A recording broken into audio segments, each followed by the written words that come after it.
What's up guys, welcome to another video. Today I'm going to show you how to do a factory carrier unlock. I have unlocked hundreds of phones using this method and for me it's my favorite. It works perfectly.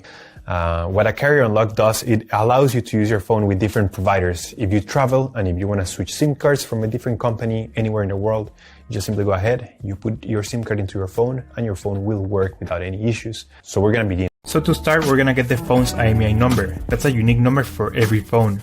So to get it, simply dial *#06#. As you will see, your 15-digit IMEI number will appear in the screen of your phone. This number is very important. It represents the ID of your phone, and keep it somewhere close because we're gonna use it in a few seconds to unlock this phone.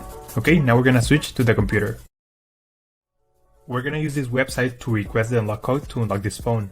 So first you need to fill in the information about the phone you want to unlock in this form. Processing times may always vary, so be very patient. It may be very fast sometimes, but sometimes it may also take a little bit longer, so just keep that in mind.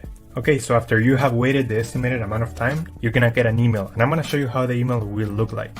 And as you can see here, I got this message and it confirms that the phone has been unlocked. If you have any questions, please leave them on the comment section down below and I'll try to answer all of your questions. Thank you so much and I'll see you on the next one.